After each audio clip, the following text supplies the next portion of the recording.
नमो नमः। प्रवाचिका अहंदया जोशी अत्र समेषां स्वागतम्। एषा कथा श्रीमान योगी पुस्तकात् उद्धृता अस्ति। चतुर्थभागस्य सप्तदशी कथा एषा अस्तु। तर्हि आरंभं कुर्मः। सुरतेचा असामान्य विजय संपादून राजे राजगडाकडे येत होते.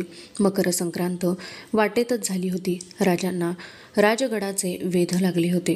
खुद्द मोगलांच्या मुलुखात आतवर शिरून फौजेशी फारशी हानी होऊ न देता करोडो रुपयांची संपदा राजे घरी आणीत होते. हा विजय अलौकिक होता. त्याचे कौतुक करणारी एकच व्यक्ती होती, ती म्हणजे जिजाबाई. आपल्या पराक्रमाने हर्षभरित झालेल्या मासाहेब वाड्याच्या प्रवेशद्वाराशी आरतीचे तबक हाती धरून उभ्या असलेल्या राजांना दिसत होत्या. आनंदाने भारावलेल्या आईच्या कुशीत शिरायला राजांचे मन उतावळे झाले होते. राजगड दिसू लागला आणि राजांनी घोड्याला टाच दिली. घोडदळ वेगाने राजगड जवळ करीत होते. रात्रभराच्या दौडीने थकलेल्या राजांचा थकवा गड दिसू लागताच कुठच्या कुठे गेला. राजे गडा पायथ्याच्या वाडीतून दौडत जात होते. लोक मुजरा करीत होते. राजे वाड्याच्या पायथ्याशी आले. नेहमी राजांच्या आगमनाची वार्ता देणारा नगारा झडला नाही, शिंगे वाजले नाहीत. राजांनी दरवाजाजवळच्या भगव्या झेंड्याकडे पाहिले. वारा नसल्याने झेंडा मलूलपणे उभा होता. चौकी पहारे खालच्या मानेने मुजरे करीत होते. राजे दुसऱ्या दरवाजात आले आणि त्यांना फिरंगोजी दिसले. फिरंगोजींना पाहताच राजे विचारात पडले. गड सोडून फिरंगोजी का आले? राजे पायउतार झाले. फिरंगोजींनी 4 पावले टाकली आणि ते थांबले. त्यांना पाऊल उचलवत नव्हते. राजे सामोरे गेले. फिरंगोजी बोडके होते. मस्तकावरचे पांढरे केस विस्कटलेले होते. गलमिशा थरथरत होत्या. सारे अंग कापत होते. डोळ्यातून अश्रू वाहत होते. राजांच्या जीवाचे पाणी झाले. राजे धावले. फिरंगोजींचे खांदे धरीत राजे ओरडले, फिरंगोजी, काय झालं सांगा. घात झाला राजे. थोरले महाराज साहेब. बोला. थोरले महाराज साहेब आपल्याला सोडून गेले. थोरले महाराज साहेब सोडून गेले? मुलाची त्यांनी कधीच संगत केली नाही. राजांचा फार थोडा सहवास त्यांना लाभला होता, पण ती आयुष्याची आठवण बनली होती. मन पुलकित झालं होतं. मुलाच्या शब्दासरशी 36 गावचा पोटमोकास देणारे महाराज साहेब. पायी डोकं ठेवलं तर राजे मोठे झालात, पण सवय गेली नाही म्हणणारे महाराज साहेब.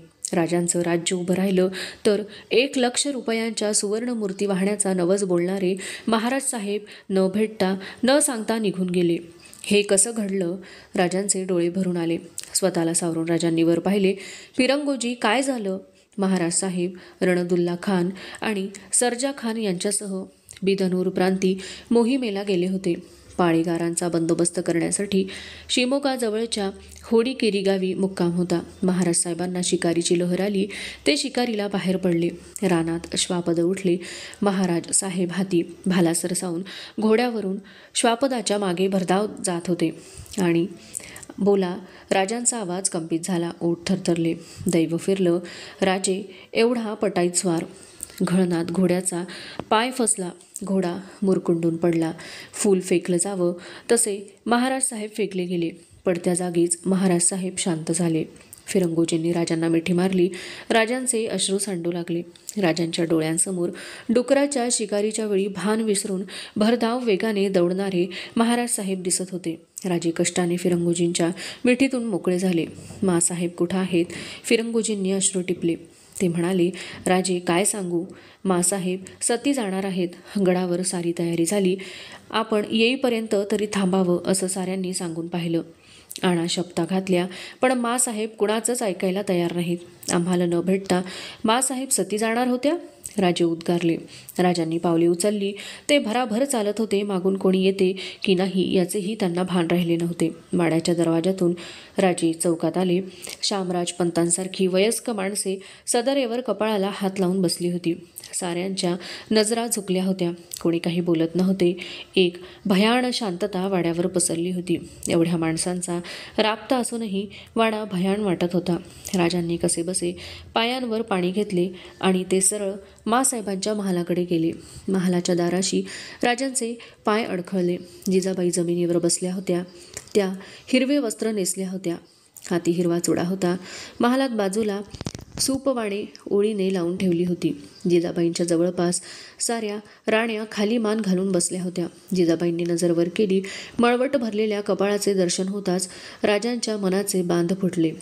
शिवबा एवढा एकच उद्गार जिजाबाईंच्या मुखातून निघाला आणि दुसऱ्याच क्षणी त्यांनी राजांना मिठी मारली. महालात एकच आक्रोश उठला. आईच्या कुशीत राजे मुक्त कंठाने अश्रू ढाळीत होते. काही वेळ गेला. राजांनी नजर वर केली. माँसाहेब आम्हाला न भेटता जाणार होता. राजांना कुरवाळीत जिजाबाई म्हणाल्या, राजे तुम्ही आता लहान नाही. ते गेले, त्यांच्या मागे आता मला जायला हवं. माझं काम संपलं, आता राहणे नाही. निश्चयपूर्वक जिजाबाई बोलत होत्या. राजांचे मन थर कापून उठले. जिजाबाई म्हणजे राजांची सावली. राजे म्हणाले, माँसाहेब जन्म मृत्यू दैवाधीन असं तुम्हीच आम्हाला सांगितलं. महाराज साहेब गेले, तुम्ही गेलात तर आम्ही जगावं कसं? नाही माँसाहेब, त्यापेक्षा आम्हास मृत्यू चांगला वाटेल. राजे असं बोलू नका.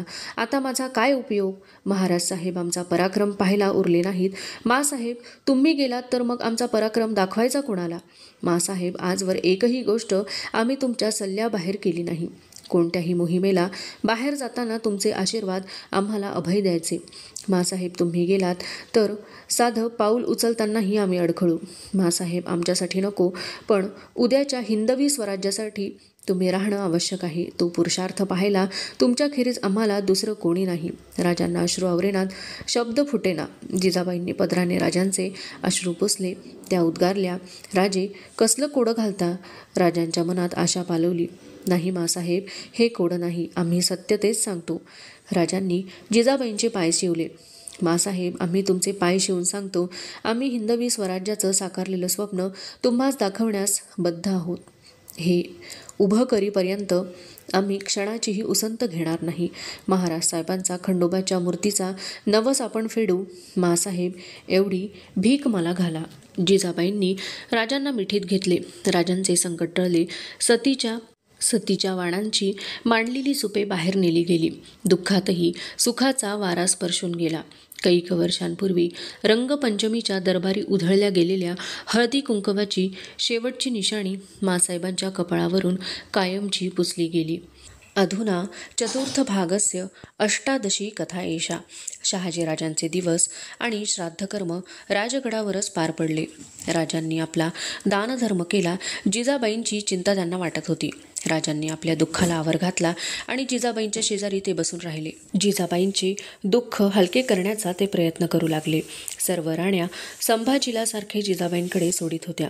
संभाजी आजींना बिलगत होता, त्यांना बोलके करीत होता. राजांचा मुक्काम राजगडावरच होता. मोगल सरदार जसवंत सिंग कोंढाण्याला वेढा देऊन बसला होता. कोंढाणा पक्का बंदिस्त होता. त्याची काळजी महाराजांना वाटत नव्हती. उलट जसवंत सिंगाचे त्यांना हसू येत होते. जसवंत सिंगाने कोंढाण्याला वेढा घातला. त्यानंतर थोड्याच दिवसानंतर राजे कोंढाणा जवळूनच सुरतेच्या स्वारीला गेले. मोगलांची सुरत लुटून जाळून राजे त्याच वाटेने माघारी आले. तरी जसवंत सिंग वेढा देऊनच बसला होता. थंडी संपली, उन्हाळा आला, तरी कोंढाणा हाती येईना हे पाहून जसवंत सिंग संतापला. पावसाने गाठले की किल्ला सर होणे अशक्य होते. जसवंत सिंगाने निकराच्या लढ्याची सिद्धता केली आणि कोंढाण्याला धडक दिली. पण जसवंत सिंगाच्या नशिबाचे फासे उलटे पडले होते. जसवंत सिंग कोंढाण्याला भिडला आणि किल्ल्यातून तेवढा जोराचा प्रतिकार झाला. सारे मोर्चे मोडून काढले गेले आणि त्याचवेळी जसवंत सिंगाच्या दारुखाण्याला आग लागली. भडका उडाला. अनेक माणसे गगनात फेकली गेली. या दोन्ही घटनांनी जसवंत सिंग पुरा निराश झाला आणि कोंढाण्याचा वेढा उठवून त्याने पुण्याचा रस्ता धरला. 5 महिन्यांच्या वेढ्यानंतर अपयश घेऊन जसवंत सिंग आणि त्याचा मेहुणा माघारी गेले. राजांना ही बातमी कळली. त्यांना समाधान वाटले. मोगल फौजेला टक्कर देणाऱ्या वीरांचे कौतुक करण्यासाठी राजे वेढा उठल्यानंतर दुसऱ्याच दिवशी कोंढाण्यावर गेले. किल्लेदारांची तारीफ करून राजे गड पाहत असता नेताजींना म्हणाले, नेताजी आठवतं, रोहिडेश्वराची शपथ घेत असताही आम्हाला कोंढाण्याची ओढ वाटत होती. सुरुवातीपासूनच हा आमच्या मनात घर करून आहे, पण याची आणि आमची कुंडली जमत नाही. असं का म्हणता महाराज? आम्ही कोंढाणा मिळवला. महाराज साहेबांच्या कैदप्रसंगी त्यांची सुटका करण्यासाठी आम्हाला हा सोडावा लागला. परत आम्ही हा घेतला. शास्ताखानाच्या हल्ल्यानंतर आम्ही गडावर आलो का कुणास ठाऊक. आम्हाला गडाचा पुरा बंदोबस्त करावासा वाटला. मोगली वेढ्यातून सुटला खरा, पण अकारण वाटतं की हा गड आमच्या अनेक संकटांची आठवण बनणार आहे. जे असेल ते असो. किल्लेदारांना व इतर अधिकाऱ्यांना सूचना देऊन राजे परत राजगडावर आले. राजांनी नव्या मोहिमांचे बेत आखले. सुरतेच्या लुटीने आणि कोंढाण्याच्या प्रतिकाराने राजांची दहशत वाढली होती. राजांनी शास्ताखानाच्या लुटीचा पुरा वचपा काढण्याचे ठरवले. नेताजींना आपल्या फौजेनिशी मोगली मुलूख मारण्याचे काम सोपविले. खुद्द राजे स्वतः अहमदनगर प्रांतात घुसले. जुन्नर हल्ल्याच्या वेळी अहमदनगरचा हल्ला अपुराच राहिला होता. ते अपयश राजांनी यावेळी धुवून काढले. अहमदनगर लुटून औरंगाबादेपर्यंत जाऊन त्यांनी मोगली मुलूख झोडपून काढला. राजांवर चालून येणाऱ्या मोगल अधिकाऱ्यांची चाहूल राजांना लागली. त्यांनी आपले फारसवनीस नीलप्रभू यांना बोलावले. राजांच्या संग्रही अनेक भाषा जाणणारे लोक होते. फारसी जाणणाऱ्यात नीलप्रभूंचा लौकिक होता. नीलप्रभूंना राजांनी मोगली सरदारांसाठी पत्रमजकूर सांगायला सुरुवात केली. आज 3 वर्षे बादशहाचे मोठमोठे सल्लागार व योद्धे आमचा प्रदेश काबीज करण्यासाठी चालून येत आहेत. हे तुम्हा सर्वांस माहीत आहेच. बादशहा दिल्लीत बैसून हुकूम फरमावतात. शिवाजीचे किल्ले व मुलूख काबीज करा. तुम्ही जबाब पाठविता. आम्ही लवकरच काबीज करतो. आमच्या ह्या कठीण मुलुखात नुसत्या कल्पनांचा घोडासुद्धा नाचवणे कठीण आहे. मग तो प्रदेश काबीज करण्याची गोष्ट कशाला? भलत्याच खोट्या बातम्या बादशहाकडे लिहून पाठवण्यास तुम्हाला लाज कशी वाटत नाही? कल्याणीचे व बेदरचे किल्ले उघड्या मैदानात होते, ते तुम्ही काबीज केले. आमचा प्रदेश अवघड व डोंगराळ आहे. नदी नाले उतरून जाण्यास वाट नाही. अत्यंत मजबूत असे 60 किल्ले आज आमचे तयार आहेत. पैकी काही समुद्र किनाऱ्यालगत आहेत. बिचारा अफजल खान जावळीवर फौज घेऊन आला आणि नाहक मृत्युमुखी पडला. हा सर्व प्रकार बादशहास का कळवित नाही? अमीर उल उमराव शास्ता खान आमच्या या गगनचुंबी डोंगरात व पाताळात पोहोचणाऱ्या खोऱ्यातून 3 वर्षेसारखा खपत होता. शिवाजीचा पाडाव करून लवकरच त्याचा प्रदेश काबीज करतो असे बादशहाकडे लिहून लिहून थकला. ह्या खोडसाळ वर्तनाचा परिणाम त्याला भोवला. तो परिणाम सूर्यासारखा स्वच्छ सर्वांच्या डोळ्यांसमोर आहे. आपल्या भूमीचे रक्षण करणे हे माझे कर्तव्य आहे. तुम्ही बादशहाकडे कितीही खोट्या बातम्या लिहून पाठवल्या तरी मी आपले कर्तव्य बजावण्यास कधी चुकणार नाही. राजांनी पत्र पाठविले. शत्रूकडून आलेले ते पत्र वाचून मोगल सरदार चकित झाला. राजे मोगलांच्या प्रदेशात धुमाकूळ घालीत असताना एके दिवशी राजगडाहून तातडीचा खलिता आला. जिजाबाईंनी राजांना पत्र पाठवले होते. राजांनी ते पत्र उलगडले. सांप्रत पुन्हा दुर्बुद्धी धरून खवास खान विजापुराहून तुमच्यावर रवाना झाला आहे. त्याच्याबरोबर बाजी घोरपडे व खेम सावंत हे आहेत. ते तिकडे येत आहेत. तुम्हास श्री सांब व अंबा यश देणार पूर्ण आहे. बाजी घोरपडे याचा विसर पडू देऊ नये. ये समयी त्यांचे वेढे घ्यावे आणि आमचे मनोदय शेवटास नेणारे तुम्ही सुपुत्र निर्माण आहात म्हणून आज्ञा केली. राजांनी पत्र मस्तकी लावले. राजे येसाजीला म्हणाले, आदिलशहाने तह मोडून आमच्यावर स्वारी आणली आहे. खवास खान चाल करून येतो आहे. राजे नेताजींना बोलावून घेऊ? नको. राजे म्हणाले, खवास खान येत आहे. त्याच्याबरोबर सावंतही येत आहेत. आपली फौज भरपूर आहे. खवास खान कोकण सोडून यायच्या आत त्याला गाठू. खवास खानाला गाठण्यासाठी राजे दक्षिण कोकणाकडे वळले. राजे वाटेवर असतानाच त्यांना बातमी मिळाली. त्या बातमीने राजे व्यथित बनले. खवास खानाबरोबर आदिलशाही सरदार म्हणून खुद्द राजांचे भाऊ एकोजी राजे भोसले येत होते. त्या बातमीबरोबरच दुसरी महत्त्वाची बातमी हेरांनी आणली. बाजी घोरपड्यांना जरी खवास खानाला मिळण्याचे हुकूम गेले असले तरी बाजी घोरपडे अद्याप फौजेत सामील झालेले नाहीत. बाजी घोरपडे मुधोळात विश्रांती घेत आहेत. राजांना जिजाबाईंचे पत्र आठवले. बाजी घोरपड्यांचे कृत्य त्यांना आठवले. सारा द्वेष उफाळून उठला. राजे येसाजीला म्हणाले, येसाजी, आमच्या मराठ्यांचं कौतुक करावं तेवढं थोडं आहे. खुद्द आमचे बंधू आमच्या विरुद्ध लढायला येतात. कुडाळ सावंत, बाजी घोरपडे आणि आम्ही एका वंशाचे, पण तिघांच्या 3 तऱ्हा. सावंतांना आम्ही आपले म्हणून जवळ केले, पण ते आमचाच विश्वासघात करण्यात सदैव मग्न. याच बाजी घोरपड्यानं महाराज साहेबांना विश्वासघातानं पकडलं. त्यांना जेरबंद केलं. यात आम्हाला आनंद नाही, पण आम्हाला ते करावंच लागणार. घोरपड्यांची आणि सावंतांची आता गय करणे नाही. या क्षणी आमच्या स्वारीसाठी घोरपडे मुधोळात विश्रांती घेत आहेत. त्याला कायमची विश्रांती देण्याचं आम्ही ठरवलं आहे. उसंत न घेता मुधोळ गाठायला हवं. राजे आपल्या फौजेनिशी वेगाने दौडत होते. राजांनी उसंत न घेता मुधोळ गाठले. दिवस मावळायला राजे मुधोळच्या परिसरात पोहोचले. सपाट भूमीवर वसलेल्या मुधोळवर राजांची नजर स्थिरावली. वेशीच्या देवट्या बाजी घोरपडे यांच्या वाड्यावरचे चौकी पहारे राजे पाहत होते. हजारो स्वार काळोखात उभे होते. घोडी फुरफुरत होती. उभ्या जागी पाय नाचवीत होती. राजांनी सूचना दिल्या. मुधोळ वेढले गेले. मुधोळ शांत होते. चारी बाजूंनी आवळले जाणारे पाश लोकांना जाणवत नव्हते. राजांनी आपल्या पथकाला इशारत दिली. पथक सरळ वेशीतून घुसले. बघता बघता वेस गारद झाली आणि राजे सरळ बाजी घोरपड्यांच्या वाड्याशी आले. दरवाजा ठोठावला गेला.